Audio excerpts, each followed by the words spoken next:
On behalf of the head of our St. Lucia site, Dr. Veronica Simon, I wish to warmly welcome all of you to this evening's exciting launch of the latest publication by Chancellor Emeritus Sir George Alleyne. Dr. Simon is unfortunately out of state at this time, but has conveyed her hearty congratulations to Sir George. She also wishes to express her great pride in this latest accomplishment in what seems to be an incalculable list of publications, lectures, and formal presentations spanning several decades. We are happy to have Sir George with us again, so soon after having hosted his 2017 Lady Marlene Francis Memorial Lecture last October. And if you were so unfortunate as to have missed that dramatic and thoroughly enjoyable lecture, you will find a link on our Open Campus St. Lucia Facebook page. For this distinguished event, the Open Campus St. Lucia is partnering with the UWI Press, which is well known for its work as a not-for-profit publisher of scholarly books and journals. We are indeed greatly honored to have been chosen as the site for the Open Campus launch of this publication. It was previously launched in each of the sister campuses, and this concludes the series of launches. This book, however, is more than yet another in Sir George's enviable repertoire. It is a summation of many varied and amazing chapters of a well-lived, and one which I may add, thankfully continues to be well-lived. While we may be familiar with Sir George's academic and scientific writing, many are probably not aware that he is also an excellent storyteller and witty raconteur of anecdotes. When you read this book, you will certainly encounter this flair for critical observation and description as he takes us through the acts and scenes of his autobiography. This evening's launch is also particularly significant, coming in the year when the UWI celebrates its 70th birthday and its newest offspring, the Open Campus, celebrates its 10th. Needless to say, this regional institutional icon, its staff, students, and thousands of alumni are basking in plethora of achievements and successes over the past 70 years. We have grown from a small university college of a mere 30 medical students in 1948 to a current enrollment of approximately 60,000 and over 150,000 alumni who continue to proudly represent our institution and our region across the world. Indeed, international colleagues are often astonished by the abundance of talent and distinction with which our university's network of alumni has impacted the globe. Academics, leaders of nations and organizations, Nobel Prize winners, researchers, artists, and entrepreneurs have poured out of our distinguished institution. However, it will be very difficult to find one of whom we are more proud than our immediate past Chancellor. As he told us while presiding at his last graduation ceremony, Sir George charted his own course in life. And what a distinguished course it has been. In the Grooming of a Chancellor, Sir George writes, and I quote, "Our university had risen from the ashes of our colonial past and was a standing monument to the conviction that such a past was now behind us." Sir George has never been shackled by the colonial malice that seems to inhibit so many from achieving their potential. Instead, he has walked the world and interacted at the most elevated levels as a proud West Indian identity. Having taken the UWI so many pioneering steps forward during his tenure as Chancellor, he expresses the conviction that his beloved alma mater will continue to provide this region with outstanding sons and daughters who will ensure that we never again ignite the spectre of colonialism in any form. Ladies and gentlemen, once again, I bid you welcome, and I do hope that you enjoy the rest of our program. I thank you for all your continued support and for participating in this evening's celebration of our Chancellor Emeritus and the launch of his autobiography, The Grooming of a Chancellor. Before we move on to the opening remarks, I now invite you to view a congratulatory video from Dr. Luz Longsworth, Principal of the Open Campus Country Sites, as well as the Chair of the Board for the UWI Press. Unfortunately, Dr. Longsworth could not be with us this evening. And immediately following this, I will invite you to view a short video on the life of Sir George Alleyne.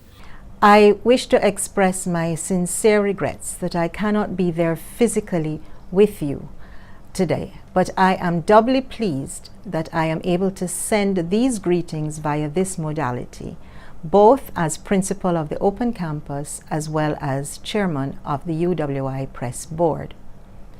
Today's launch is tremendously significant for 3 reasons. Firstly, this year, 2018, we celebrate 70 years of the establishment of the University of the West Indies, 70 years of service and 70 years of leadership. And we celebrate that in the context today of the reunion of the medical alumni here in St. Lucia, the very first faculty of the University of the West Indies. Secondly, we celebrate this year the 25th anniversary of the UWI Press. The UE Press has been instrumental in taking scholarly publications from the university and the Caribbean to the region and the world. And finally, and certainly not least, we celebrate the 10th anniversary of the UWI Open Campus, established in July of 2008, and under the guidance of our author, our then Chancellor, Professor Sir George Alleyne. So today's book launch has tremendous significance, as Sir George, with or without knowing it, has bridged with this book the past, the present, and the future. Our author, Sir George Alleyne, has been an eyewitness and a participant in the history of our university and of our region for 66 of our 70 years. I will never forget the first message we got from Sir George Alleyne, saying that he was writing a book which would in essence be his memoirs. There was never any doubt in our minds that this book belonged to the UE Press and to the University of the West Indies, coming as it was from the quintessential UE scholar and gentleman, Professor Sir George Alleyne, whose storytelling ability was legendary in our university. The UE Press is honored to have been a part of this project, and I wish to say a special thanks to Valerie Facey for urging Sir George to tell his story, to Siobhan Hearn in producing the volume, to Donna Muirhead and team for the launches across the region, and to Ms. Buckland, Dr. Powell, and the rest of the press for contracting this volume. The volume, however, poses a dilemma for the UE Press. In discussing where the volume fit, we thought that it would fit neatly into our Developing Caribbean Icons series.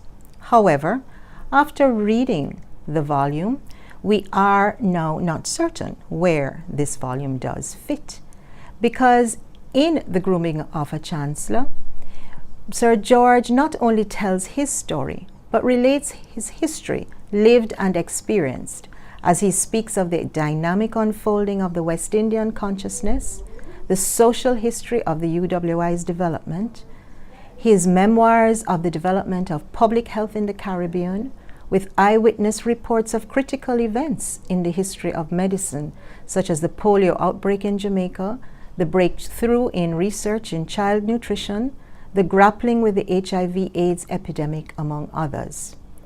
He also treats us to insider knowledge of political processes in our large regional institutions, not least of which is our own 70-year-old university.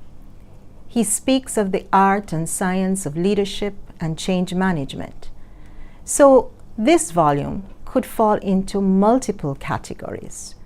However, although we do not have a romance category at the UWI Press, I would put this volume in a romance category as a love story.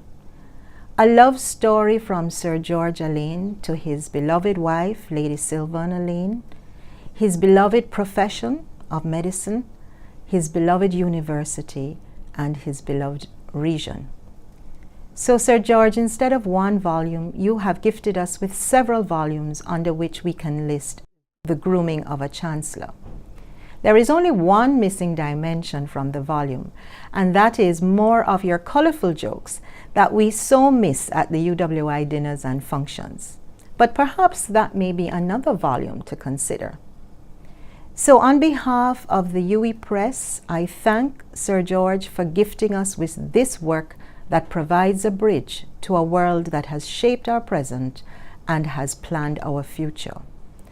And I thank Sir George for playing such an important role in that future. On behalf of the Open Campus, I welcome you all and wish for everyone a wonderful evening as we celebrate all of these wonderful events, but more importantly, celebrating the work of Sir George Alleyne, a wonderful person, a wonderful contributor to our history, and an icon of the Caribbean. Few men, by virtue of their comprehensive cerebral endowment, linger at the crossroads of life in search of inspirational choice.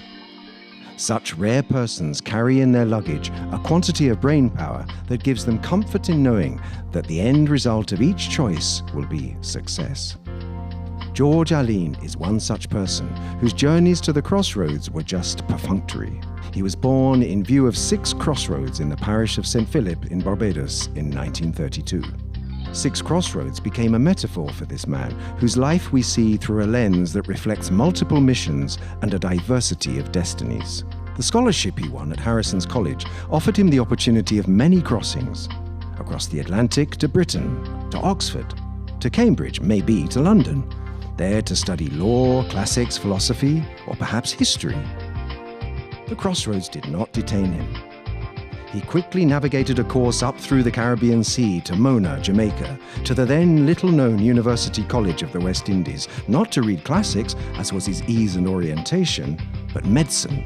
It was a bold, politically committed choice that spoke to the philosophy of a native son for whom the Caribbean sun was his guiding star.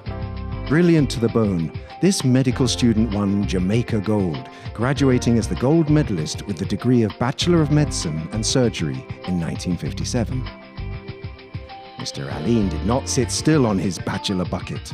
The rattling sound in his mind would drive him on and on. Back to the crossroads, there he made 3 determined choices.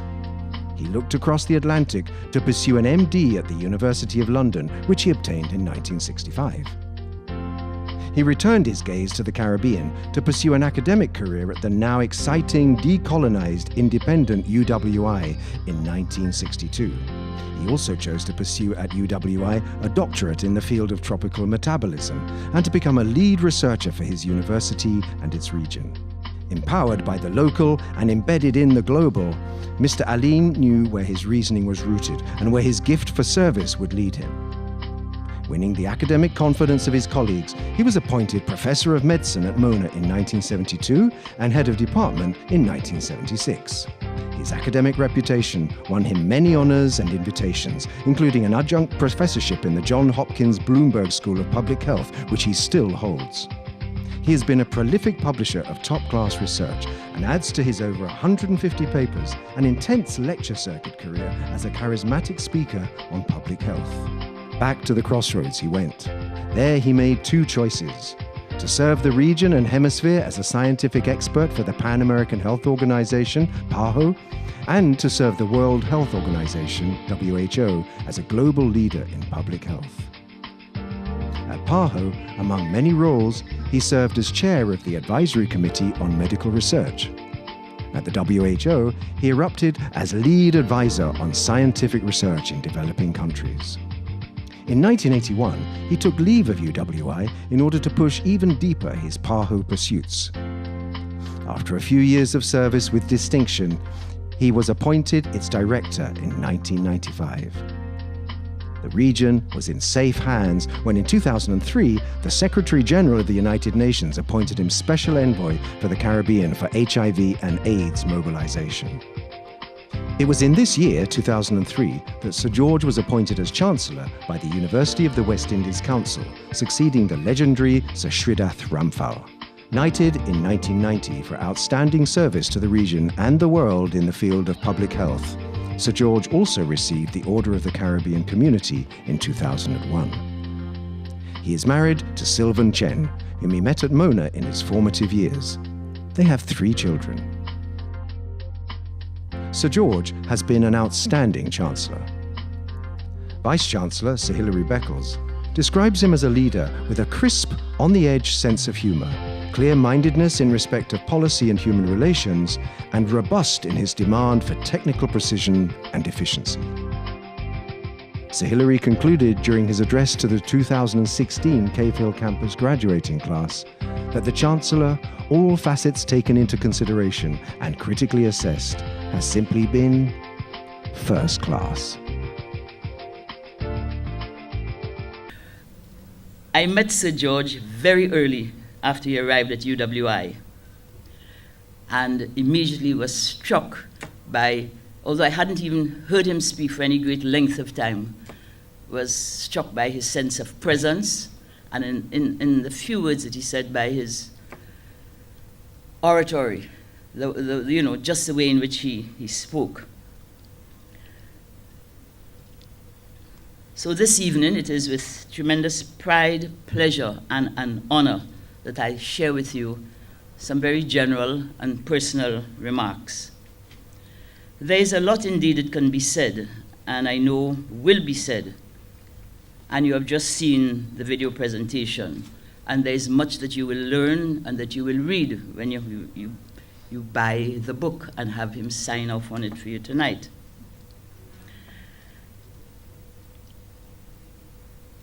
I met Sir George, as I said, very early, and have had much to do with him in many capacities, especially in his most recent 14 years of service to the university as Chancellor. I have been privileged to sit on University Council for some years, some of which part was under his term of office. And under his chairmanship, his guidance and leadership, we learned much. I recall the seriousness of the meetings, some of the weighty discussions held. Sir George would always listen attentively. Then, in his matter-of-fact way, he would closely examine the patient, the matter under consideration, discuss and review with colleagues. He would test his diagnosis, and the prognosis, usually and literally, was to cut to the crux or bone to settle the matter and unremoved, with the matter metaphorically recovered. Our meetings also had great moments of oratory, of debate, dialogue, tremendous wit and humor, and were always, for me, enjoyable. I have always admired and appreciated Sir George's style of chairing, and on occasion have sought to emulate him when I have chaired meetings. He has certainly been an inspiration. On the times that he visited St. Lucia, and I had the pleasure of showing him around, I took him to new restaurants, I've taken him to hotels, and always fed his mind with the best that St. Lucia had to offer. In those times, I was awed and often could not keep up with the energy that he exuded, the knowledge and information that he knew. And such is the measure of the man, that he passed on and proffered said information freely. He always listened most attentively to all that I or anyone had to say. And I personally have on many an occasion been the recipient of his wise counsel. Accordingly, I commend to your attention tonight the distinguished speaker who will follow me, and I take this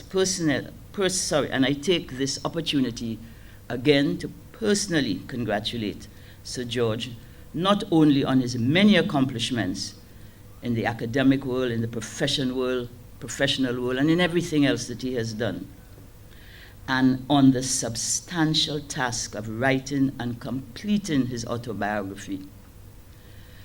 And more importantly, to express our collective appreciation for the legacy of his molding generations of UWI medical students, and in more recent time, for his 14-year tenure as Chancellor of our beloved university.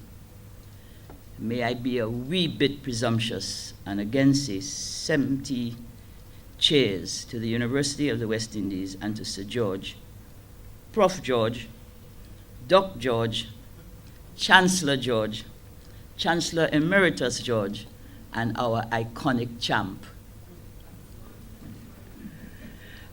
And so, not wishing to preempt the speaker following, let us sit back and enjoy the journey that Sir George undertook on his way to his position of chancellorship.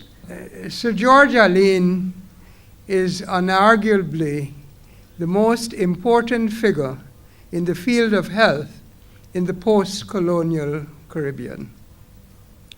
His autobiography, The Grooming of a Chancellor, is a fascinating story of an extraordinary life that is, in his characteristically modest way, speaks to what excellence means.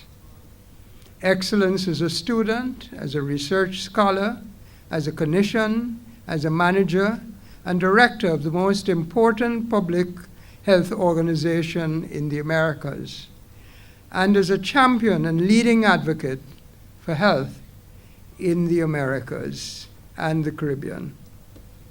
In a leading article celebrating Sir George Alleyne's 80th birthday, I'll have to say it was published in The Lancet in 2012, David Holmes made the following comment about Sir George. He's a rare combination, a deep thinker on the one hand, and a good policy maker with very good political instincts on the other, unquote.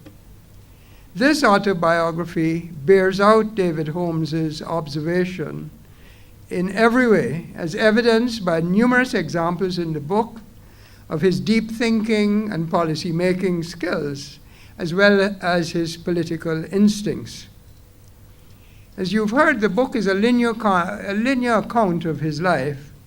It starts with his formative years, primary school, high school, university, College of the West Indies postgraduate years, and then goes on to his years in research as the chairman of the Department of Medicine at the University of the West Indies, and then to PAHO, to the directorship of PAHO.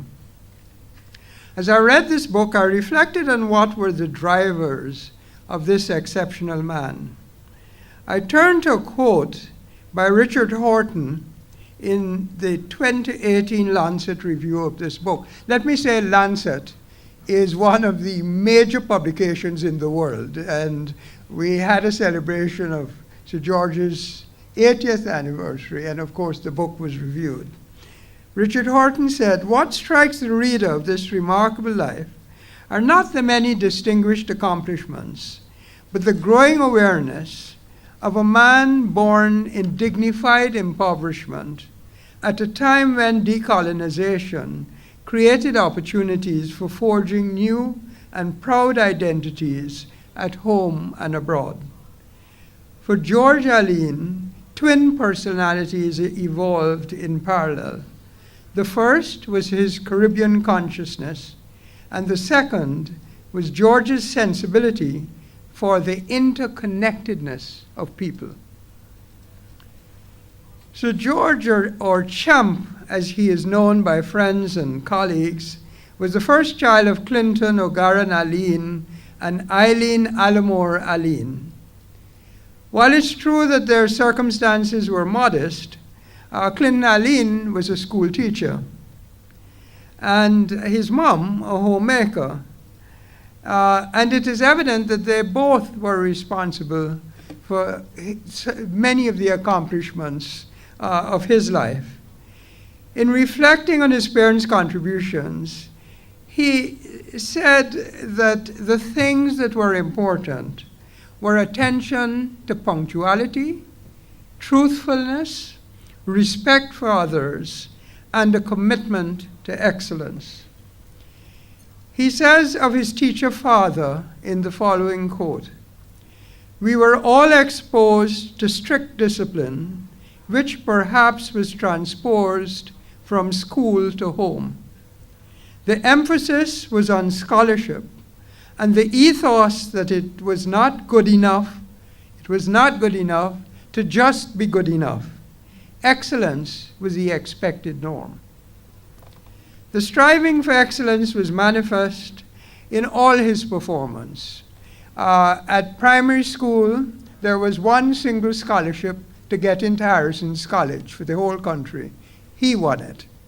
At Harrison's College, he was first every year and eventually won the Barbados Scholarship doing Greek, Latin, ancient history.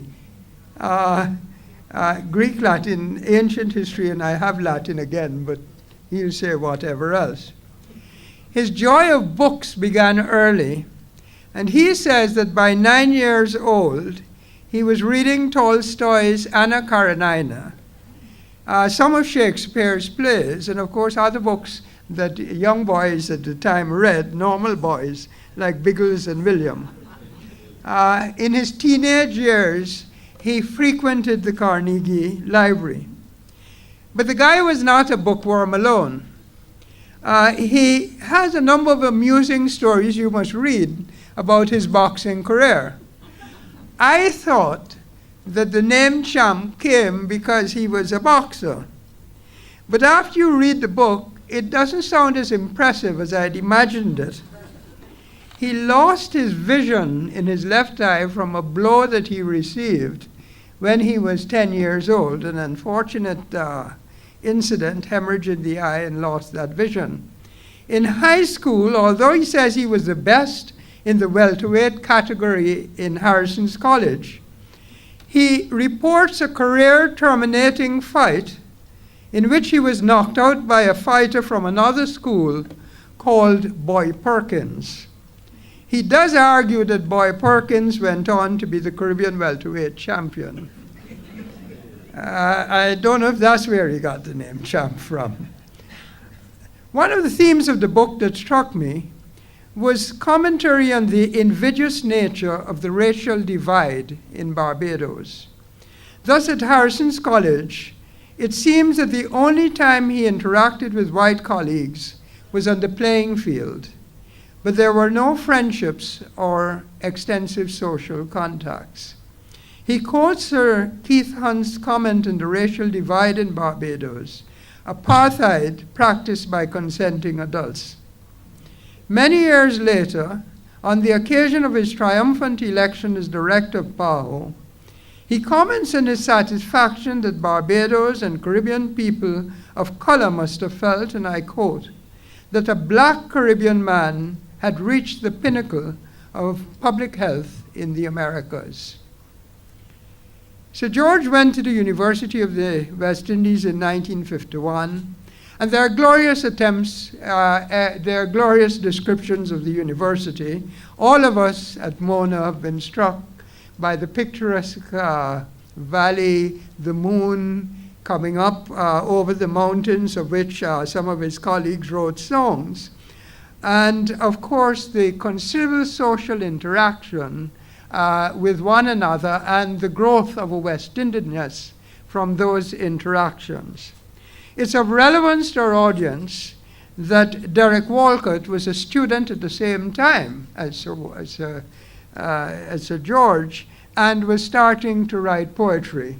I'm not sure that it was important as it became later.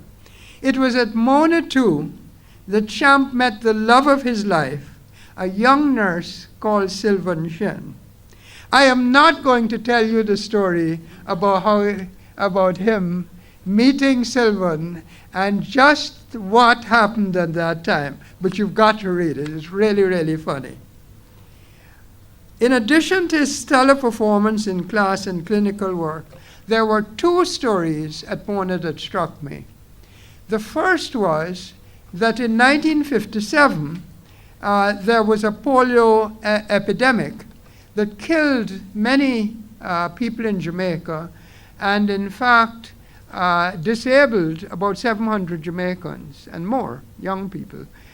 And the iconic Sir John Golding recruited students to work with him in what was a newly created rehabilitation center that's called now the Sir John Golding Center. And Sir George was one of the students who took a rapid rehabilitation course so he could work with some of the patients. The second example was that there was a massive train crash in 1957 called the Kendall train crash. And it was an excursion train. The train, I think, ran off the tracks. Hundreds of people were killed. Sir John, Dr. John Golding at the time, sought out two people to rush to the site with him. One was his registrar, and the other was the student, George Alleyne, whose door he knocked upon. The three of them went to the train crash. There were, of course, dead and dying there. And what Dr. Golding did is they then went to the nearby, I think it's Spalding Hospital, and started doing surgery on some of the victims. So George became a radiologist that night, developing x-rays, and in fact an anesthesiologist, because he helped with anesthesia with some of the patients. Again, you know, a really, to me, very, very striking story. I must tell Sir George that I have a friend who was in the Kendall train crash, and he survived. And I think he would be very, very grateful that you were one of the people helping on that day. At the last bit of his UCWI, and every time you learn it, of course, he was the best student. He was the gold medalist when he graduated and won the Allenbury Medal in clinical medicine, but you learn that last. This is not a man who talks of himself. His postgraduate years, he went first to England. He did postgraduate, 2 years of postgraduate work, went to England to do the membership of the Royal College of Physicians.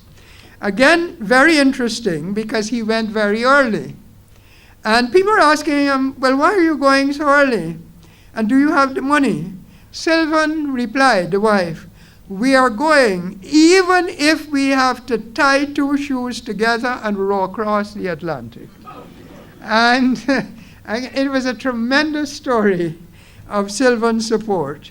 Needless to say, he passed the exam, and the first time where only 11 or 300 students passed, and many of them were repeat students. He worked for a year with Professor Max Rosenheim, also well known, who was a nephrologist and in hypertension, and that, I think, influenced his decision for hypertension and rheumatology. After getting back to the Caribbean, Sir George worked with another icon, and this is John Waterloo at TMRU, the Tropical Metabolism Research Unit that had been started by Waterloo a few years earlier. Again, this is a stellar period of research over a decade.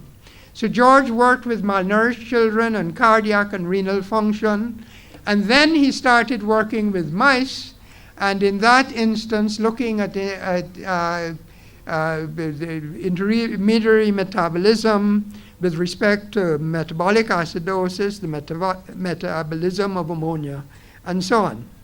So that after 10 years, he had published many, many publications. He was offered a professorship very early at the University of the West Indies, but I will tell you, when he was offered that, he was also offered the directorship of the vaunted Dunn Nutritional Lab at Cambridge University. He decided to come to the University of the West Indies and did not take the Dunn post, which, by the way, paid him a lot more than UWI would go. He had another stellar period as clinician and head of the Department of Medicine during the 70s. He played a big role in structuring the Doctorate of Medicine, the registrar's program, and I will say I was one of the beneficiaries of that particular Doctor of Medicine program.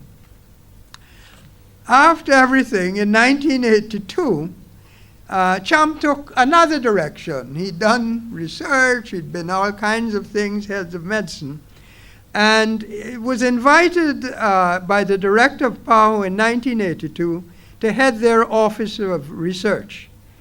As a measure of his international reputation, he was also offered another major post at the World Health Organization. He decided to take the PAHO course.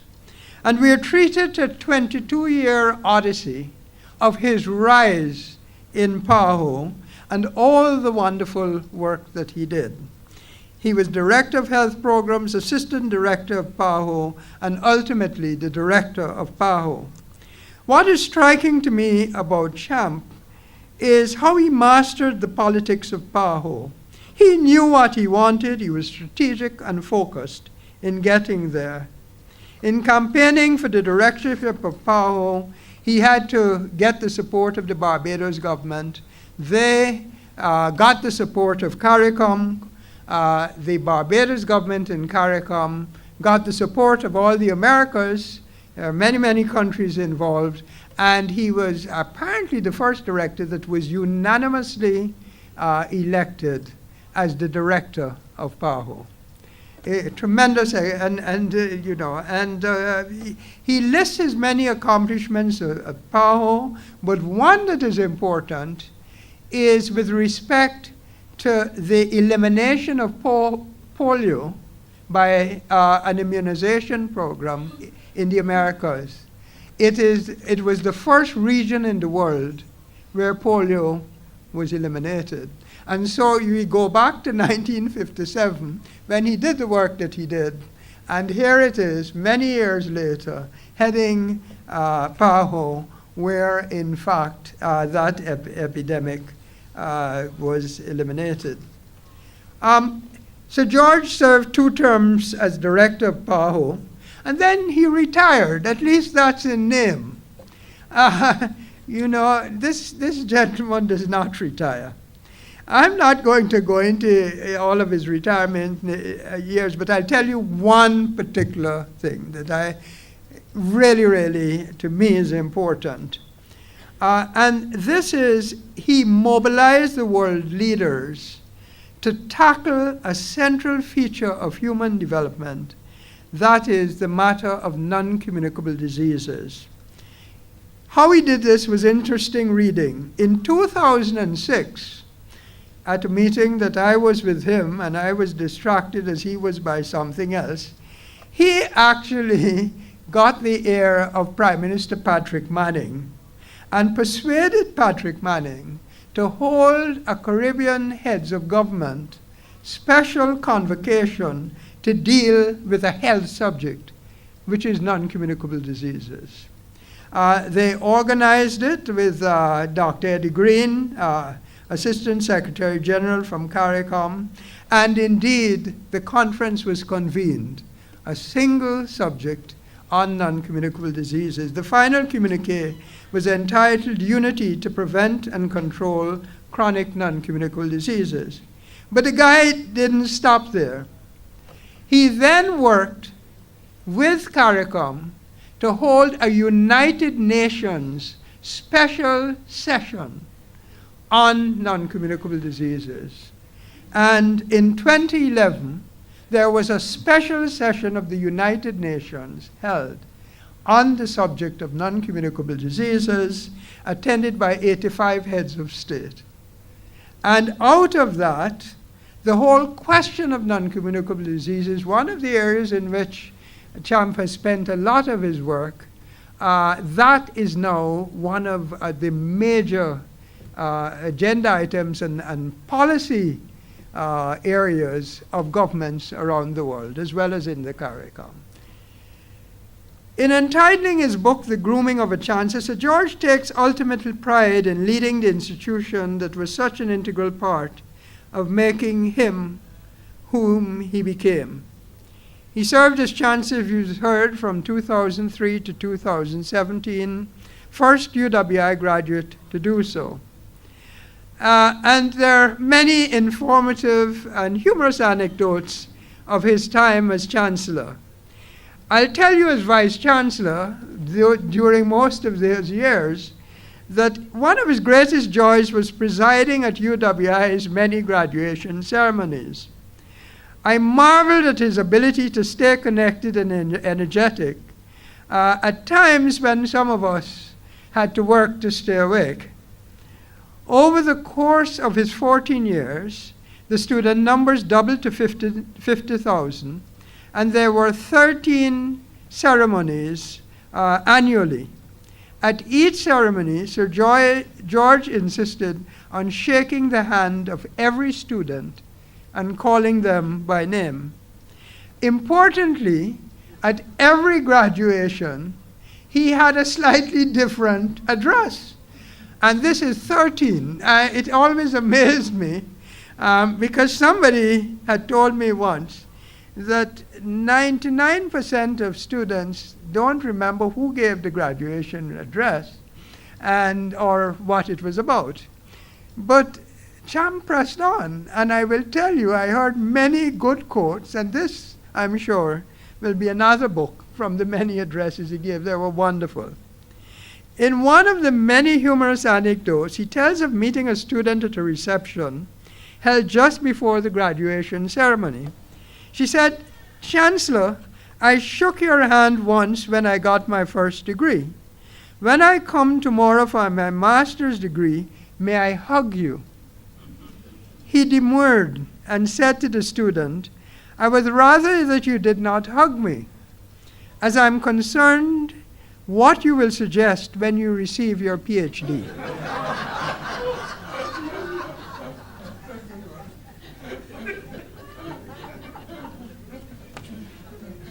I started my presentation by saying that Sir George Alleyne is unquestionably the most important figure in health in the post-colonial and likely colonial Caribbean, and this book shows it. Not because it is some boastful story about his accomplishments, but because it accounts in his modern fashion all the various ways in which he's made a considerable difference to medicine and health. On a personal note, I should mention that I first met Sir George as an intern in 1977. Coming from one of the leading medical schools in the USA, the University of Pennsylvania, I did not know what to expect when I got to Mona. But in Sir George, I found an academic of considerable intellect and clinical ability equivalent to the best of the best that I had encountered at the University of Pennsylvania. In the 40 years since then, he has become a valuable mentor to me and many of my colleagues, and he's also become a friend.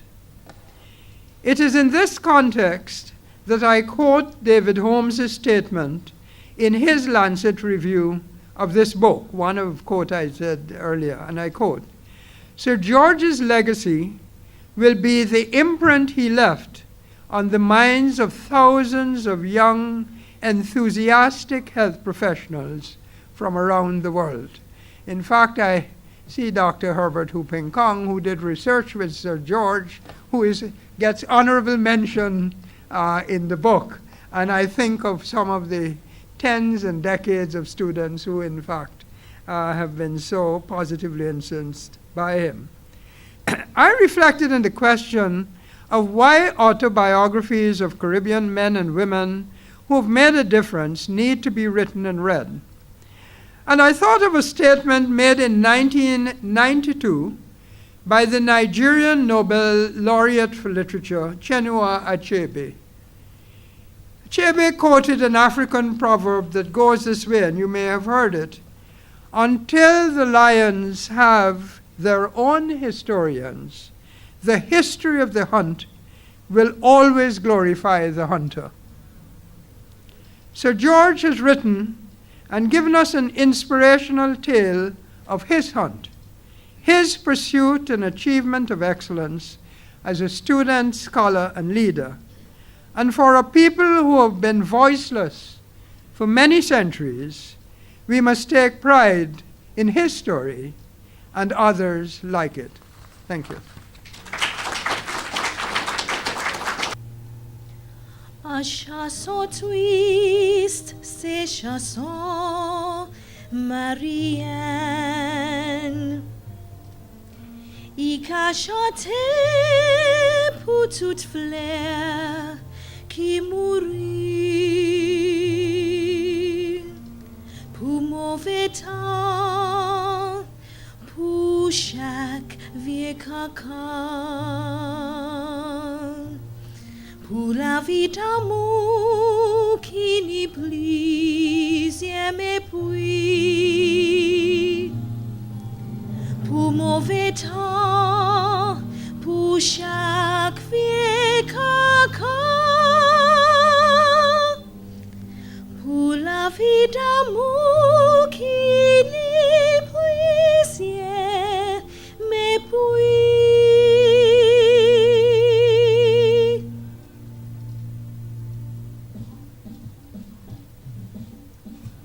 Mais ces chansons qui vivent avec chaud aussi, il a chanté pour ses becs feuillettes toujours.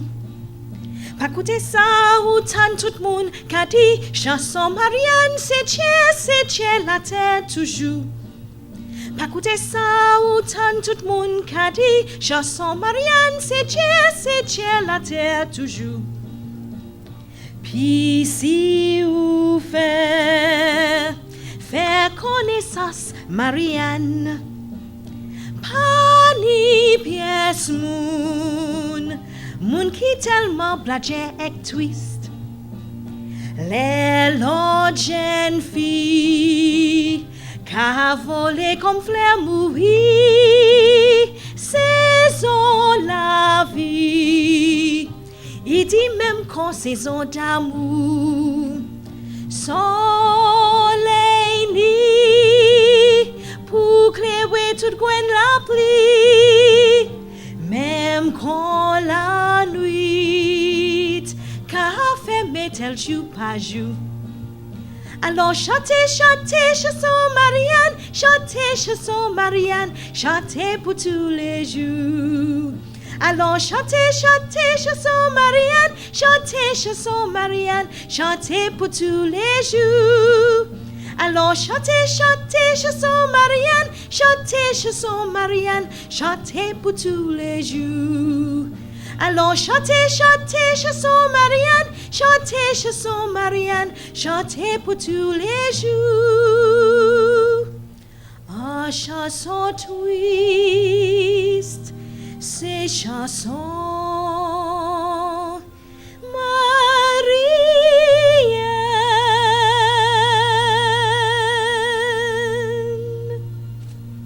And let me say how pleased I am to see you all here, and especially thanks to my medical alumni colleagues who have torn themselves away from the celebrations to be with us here this evening. Let me thank you all for coming. People ask, why did I write this? Why did I write my memoirs? Why didn't I do it before? Because my relatives have, over the years, I should have greeted my wife. She's not among the medical alumni, except by association, Sylvan. Why did I do it before? And when I've been asked this, I was asked this, I think, in Barbados, I quoted Kenny Rogers, the gambler. There's a time, he says, there's a time to fold, there's a time to hold, there's a time to fold up. You got to know when to walk away, know when to run. But you never count your winnings when you're sitting at the table. You never count your winnings until the dealing's done. So in a sense, it's because the dealing is done that I decided to write this. The other reason I wrote it is that you often hear children and grandchildren wonder what their grandparents did. And I thought I would like to have some record for my grandchildren to come along and say, this is what Grandpa did.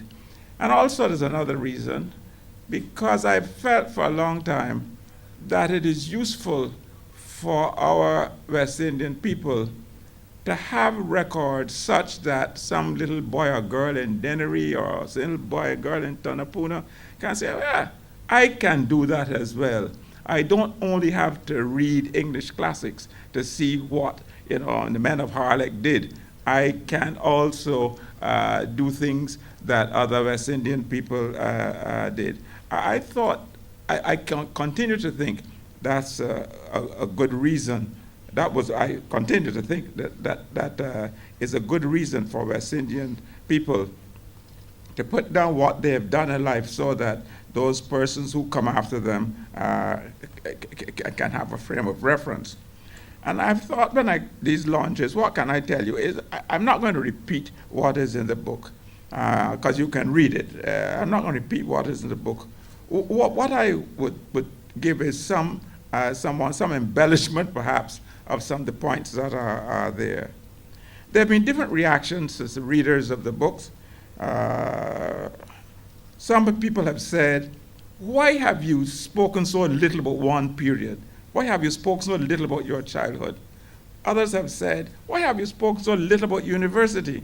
Others have said, why have you spoken so little about what happened in the Department of Medicine, etc., etc., etc.? Because the different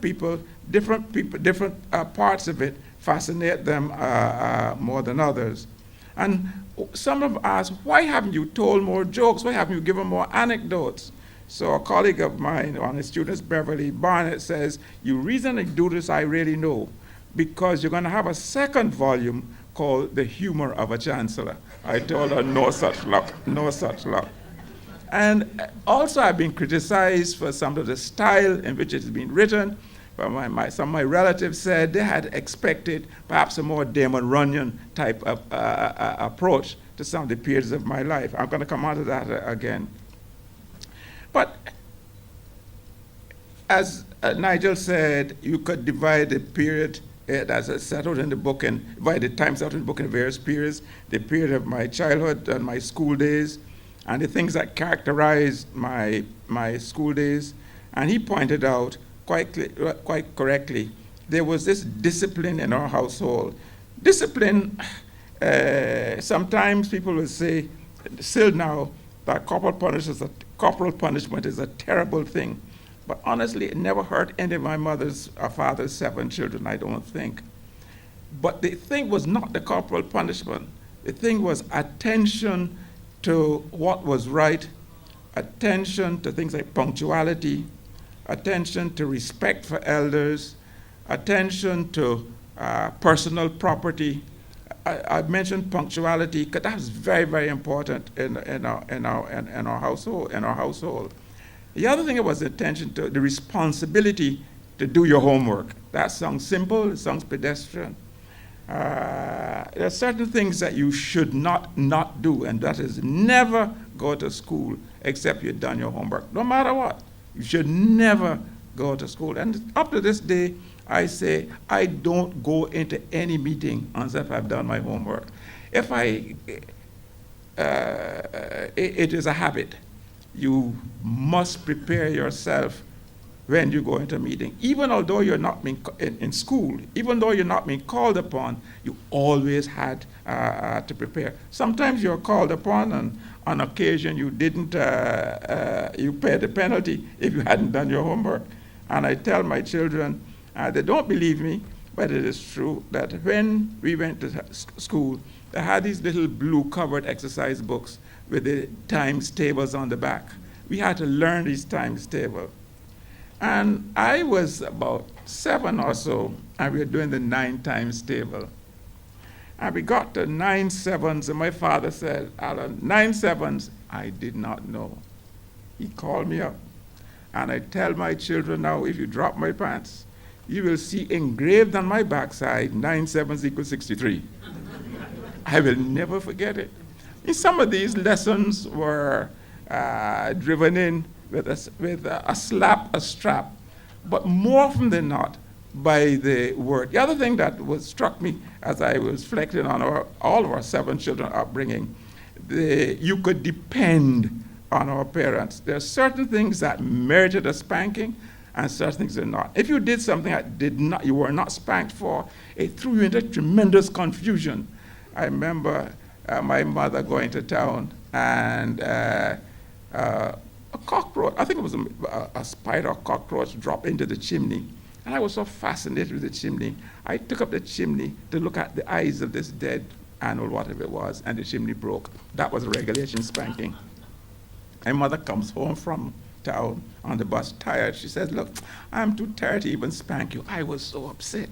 You know, because that was the norm. And one of the things you learn, you mustn't deviate from the norm. And that's one of the things you learn in life. People call it boring. People call it, you're boring because you stick to certain ways of doing things. But we always learned that in school. The other thing, and Nigel mentioned, is books. We grew up in a household of books.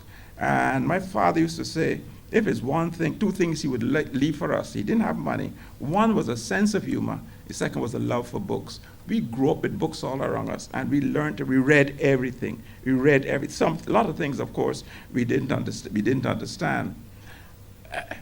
So we did the normal things that school children did, and in those days in rural St. Philip. We all got castor oil on going home. I don't know how many of you got castor oil on going home from the holidays. All got castor oil. Like every little boy in the village, we got chiggers. And you learned to pick chiggers. I don't know how many of you had chiggers. We all knew what a flit cat. I tell you, I was giving a lecture to a Barbados association, and I asked them who knew what a flit can was. And no one raised their hand. I said, come on, how many of you did? I bet everyone had bed bugs in the house, and everyone used a flit can. Then everyone raised their hand. These are the normal things that happen in a rural household. But how many of you, when you grew up, had bush teas from your parents? That your parents got various leaves from different places and boiled and made concoctions. Thank God we're still alive, because some of them we know later on were really not very healthy at all. But we survived these kinds of things. But above it all, I think, underneath it all was the love and affection of parents, and not only parents, everyone in the village. If you pass by and then say good morning to this lady down the road, you know that was a spanking, because you had to say good morning to everyone in the village. You had to be respectful to older people. These are the kind of mores that were very important for us going on. But the important thing for us, and I think has permeated my life, is this idea of regularity and discipline and paying attention to detail. I went to Harrison College. As Nigel was said, I was fortunate to get a primary first grade and go to Harrison College. And that was an interesting. I did the classics. People don't know why I did the classics. I was always fascinated by the stories of the gods and goddesses. My sister claims that it was the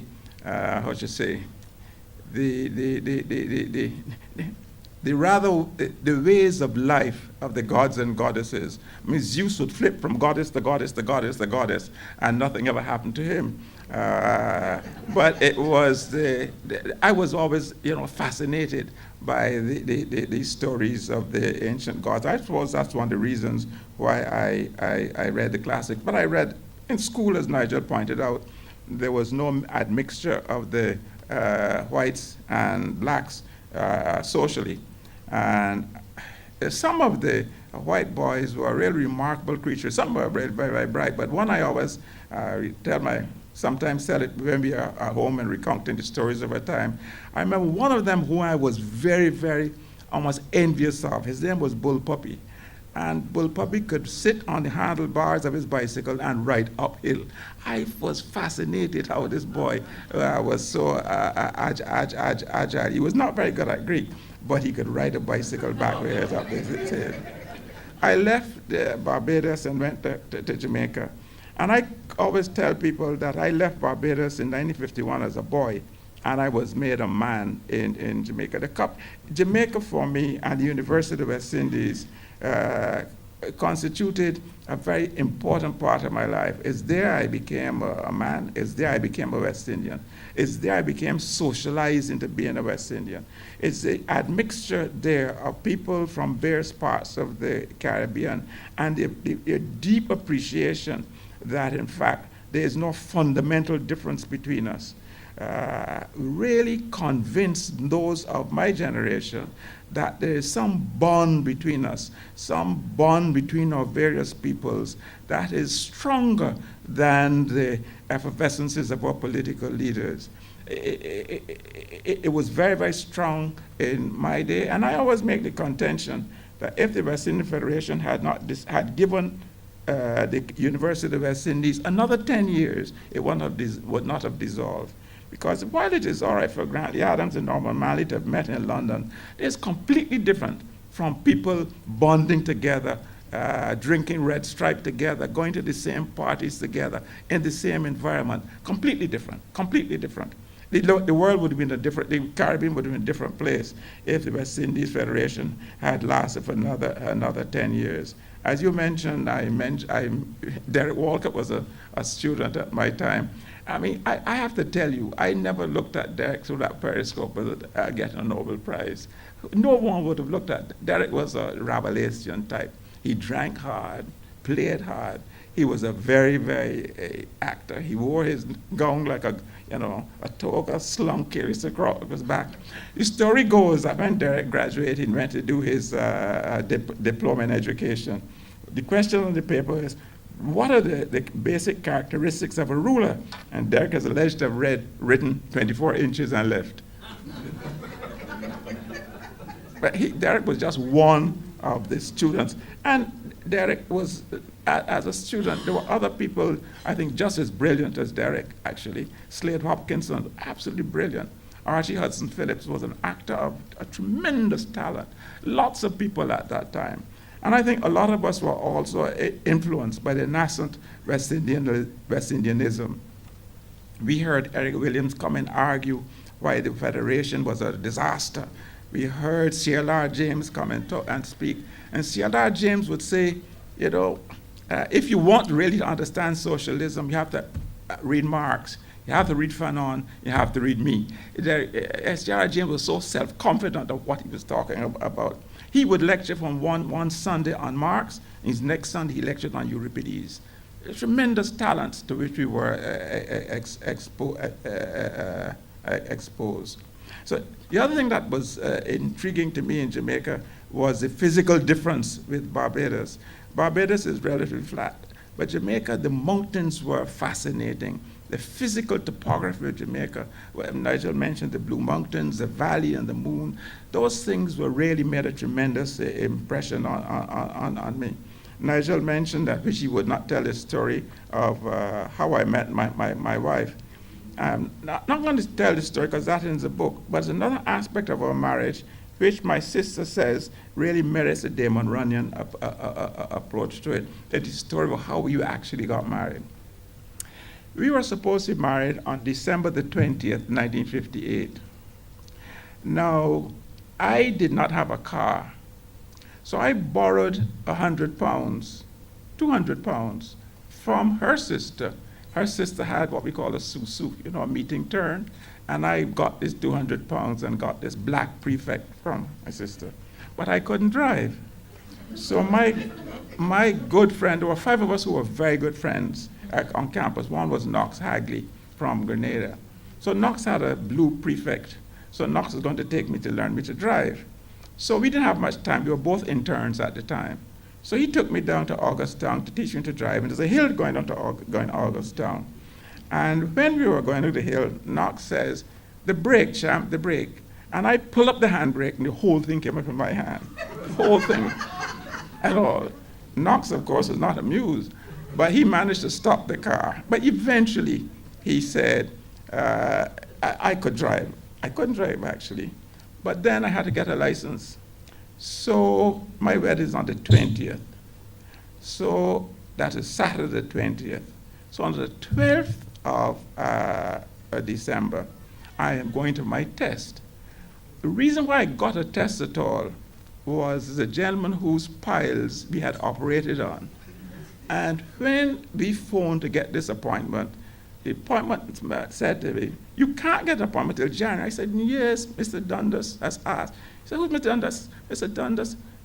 And then Mr. Dundas, whose piles he removed, called the guy and got me his appointment for the 12th, right?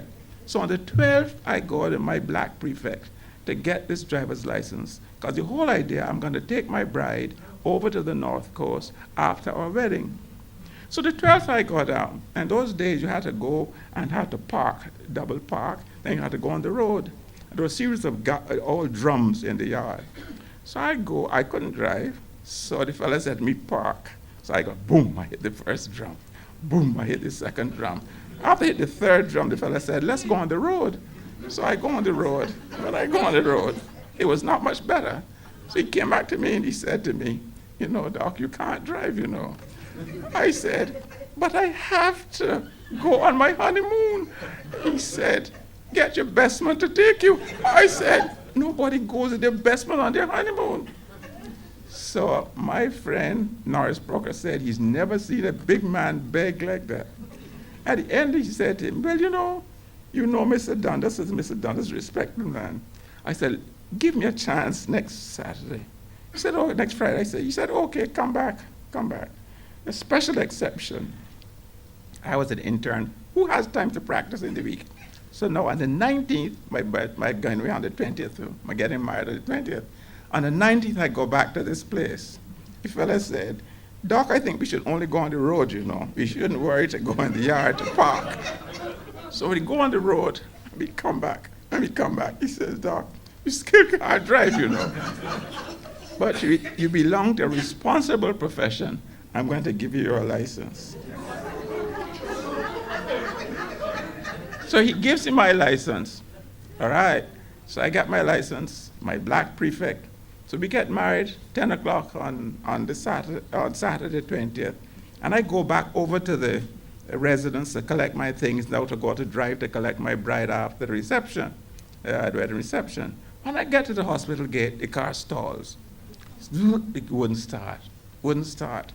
Then my friends James Ling and Knox Hagley, who are going to another wedding, passed, says, "Champ, what's wrong?" I said, "This damn car wouldn't start." He said, "But Champ, the car has no gas, man. The car has no gas." So they go to Pepin, get gas, take in the car. So I go down and collect my bride, and we are on the way to Ocho Rios. Sylvan sits up straight. She doesn't say a word, because she knows really that I cannot drive. So we go to Ocho Rios, and the other story, I wouldn't tell you the stories where we got to Ocho Rios, but I'll tell you another story. I won't go on much longer. I'll tell you another story about a similar gentleman who got married and was going with his young bride on his way to Ocho Rios.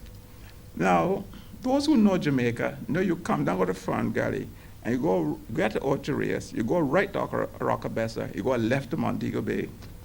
So this guy is driving down. So when he gets about Uwerton, he puts his left hand on his bride's shoulder. She smiles. When he gets his foot further on, he puts it on her knee, and she smiles. And when he gets down through Fern Gully, he puts it a little higher up on her knee. And when he gets approaching Montego Bay, he puts his hand a little under her skirt. So she smiles and says, "We are married now, you know. You can go further." So he turns and he goes to Montego Bay.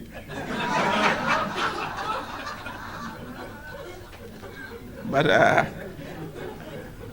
I won't tell you. This is not a place to tell those kinds of stories. But eventually, I qualified and I became a young doctor.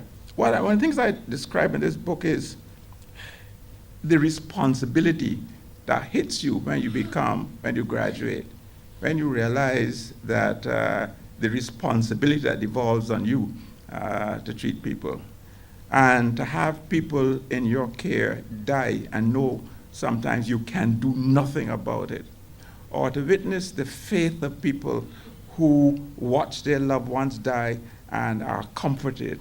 It is difficult for young people until they go into it to appreciate what it is like to move from one stage to another. And I go off to Britain and I come back and I go into TMRU, and as Nigel points out, Herbert Hoping Kong was one of persons who worked with me in TMRU, one of the first times people to describe a specific defect in sickle cell anemia. It doesn't really matter. Now, I was going to tell a story if Herbert was here, or maybe I'll tell it tomorrow among his other colleagues, because he had a role in the development of a line of thinking that has become very important in the world of today. And I became professor of medicine, and one of the things that it was a joy to me always is that of teaching, because I believe, as Thomas Jefferson is supposed to have said, "He who receives lights from me, he who lights his taper from mine, receives light. And it does so without darkening me." And I always believe that for a teacher, that is one of the great things, to be able to transmit something to young people and see them get the idea and know that they internalize that information to make their own knowledge. That's one of the most gratifying things that can ever happen to any person. And that is the part of my time I enjoy treating patients, that is true, but I also enjoyed the teaching of students, as Nigel pointed out, the teaching of postgraduate students. I went to PAHO, and he described, in the book I described how it happened in PAHO. But one of the things that I try to point out in the book, and is very important to me, is the idea of teamwork. All through my life, I have taken the view that nobody ever does anything alone. Nobody ever does anything alone. You only do things in groups. It is not given to anybody. You can't just do anything alone. It's always in a group. And that's one of the things I emphasize in PAHO, the idea that it was teamwork that would make things happen. Then I speak in the book about various things. Nigel describes a couple of them, various things that happened in PAHO, some of PAHO's successes. But the important thing we always stress is the teamwork that there is. There is, again, the satisfaction of going to a very, very distant place and see people going by mule or by launch to give vaccines or to deliver health care, the very distant rural community with just a few people, and know that they do that because of the mystique of medicine and the mystique of belonging to a team that does something important, is really quite gratifying. Then became Chancellor and oversaw the change in the university. I've always said that in the beginning of the US Constitution, they talk about we who are desirous of forming a perfect union. And I always point out that it's the same thing with our university. We start with one campus, second campus, third campus, and the fourth campus, which is due in large measure to Nigel's foresight, because it was Nigel and Lawrence Carrington who engendered or developed this consultation with the member countries, especially what was then called the UWI-12. It was Nigel and Lawrence Carrington who got the idea, who said that the idea of having a non-campus territory, non was a pejorative expression, And there should not be non-campus territories. There should be integral part of the university. I give him a lot of credit for creating the concept and formalizing the concept and having that concept accepted by heads of government that there should be an open campus. But the point I would also like to go on to make is when we talk about a university and with 70 years, let us also believe that we are still in the business of perfecting the union. The union is not perfect. The institution is not perfect, and it's part of our responsibility for this perfecting of the union. And the penultimate point I would make is when you think of how the university will be perfected in the past, and the instruments for this perfection has to be the human capital that the institution produces. We can speak up and down about all the things that university does. In the final analysis, it is the human capital that university produces that is the really important product. It's important product. And we are alumni are among that human capital. We like to think, the medics, that we were the first faculty, and our alumni association was the first to get going. And here I have to give credit to Carl Messiah, who is here with us.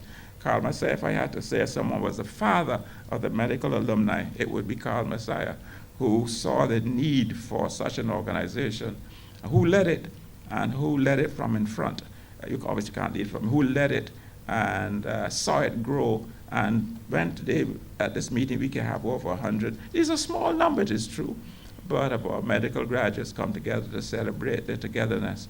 Large measures is due to Carl and Pam, I should add as well. So I'd like to thank you, Carl, for what you've done. Now, what is going to be the future? No one knows, of course. That's a truism, a silly truism. Obviously, no one knows. As Yogi Berra says, the future is not what it used to be. But one thing we can be sure of, we can be absolutely sure of, is the University of the West Indies will continue. It will continue because it has not spread its branches through the Caribbean. It has its roots in the Caribbean. It has its roots throughout the Caribbean. And the alumni, we can do a better job in mobilizing our alumni to support the institution, not only financially, but spiritually, or not spiritually, morally, policy-wise. But one thing I can assure you, one thing which I have abundant and abiding faith, is that the institution will continue. It will continue. You know, when Queen Victoria celebrated her Jubilee, A.E. Houseman wrote a poem called The Shropshire Lad.